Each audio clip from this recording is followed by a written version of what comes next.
Денес православната црква го празнува рождеството на Пресвета Богородица. Празник е на Света Богородица Калишка и празник на иконата на Света Богородица Почаевска.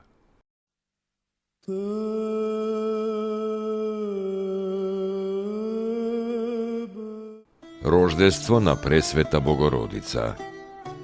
Света Дева Марија се родила од своите стари родители Јоаким и Ана. Татко и бил од племето Давидово, а мајката од родот Аронов. И така таа била по татко од царски род, а по мајка од родот архиерејски. И со тоа веќе го предскажувала оној кој од неа ќе се роди како цар и првосвештеник. Незините родители биле веќе стари, а немале деца. И затоа биле посрамени пред луѓето и скрушени пред Бога. И во својата скрушеност се молеле на Бога со плач да ја израдува нивната старост со дарување на едно чедо, како што некогаш го израдувал старецот Авраам и старицата Сара, дарувајќи им го синот Исак. И Бог, семоќен и севидлив, ги израдувал со радост, што далеку ги надминала сите нивни очекувања и сите најубави соништа. Затоа им се дарувало не само ќерка, туку и Богомајка. Ги озарил не само со привремена радост, туку со вечна. Бог им дал само една ќерка, која подоцна им родила само еден внук. Но каква ќерка и каков внук! Благодатната Марија, благословена меѓу жените, храм на Духот Свет, олтар на живиот Бог, трпеза на небесниот леб, кивот на светињата Божја, дрво со најсладок плод, слава на родот човечки, пофалба на родот женски, источник на девството и чистотата. Таа била од Бога даруваната ќерка на Јоаким и Ана.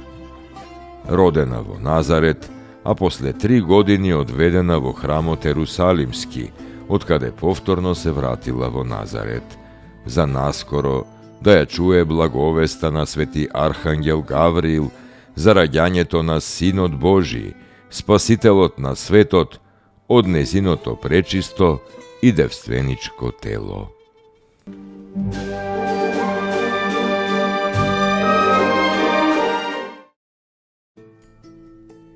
Поуки од светите отци.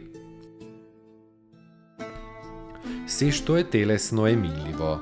Кој го сака светот, ги сака и сопките во него. Затоа, ако некогаш ни се случи да изгубиме нешто, тоа треба да го прифатиме со радост и благодарност, свесни дека преку тоа сме се ослободиле од грижа. Ава Евпрепи.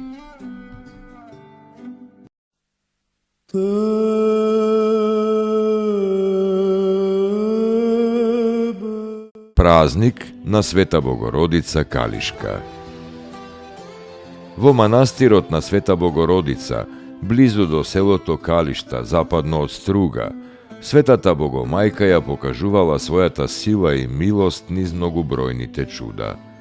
Многумина болни биле исцелувани чудотворно, а разбойниците кои намислувале да го ограбат или осквернат манастирот, биле остро казнувани од невидлива сила.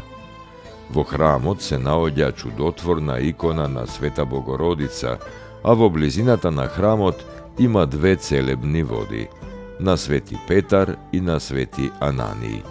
Недалеку од главниот храм се наоѓа параклис на Свети Атанасиј во пештера.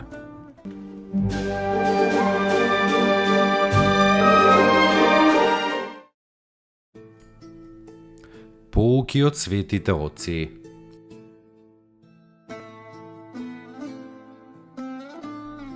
Оној кој на човека му ја зема облеката е крадец. Но зарем оној кој не му нуди облека на ближниот, а може, нели и тој е достоен да биде наречен исто крадец? Лебот кој не го јадеш е леп на гладните. Облеката која виси во твојот ормар е облека на голите. Чевлите кои не ги носиш се чевли на босите. Парите кои ги чуваш настрана се пари на сиромасите. Милостињата која не ја твориш е еднаква на сотворени гревови. Свети Василий Велики.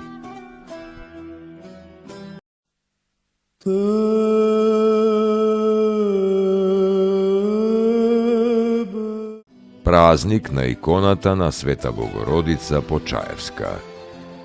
Во Волинската губернија се наоѓа познатиот манастир на Света Богородица во Почаев, каде што Светата Богомајка му се јавила прво околу 1340 година на едниот од двајцата иноци, кои тука во една пештера се подвизувале.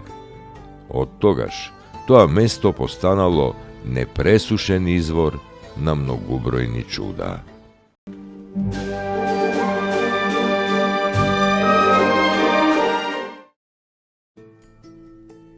Поуки од светите оци.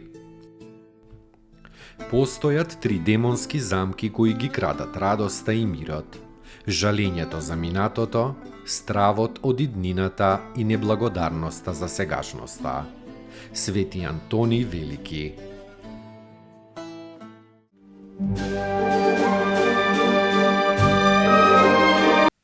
Ты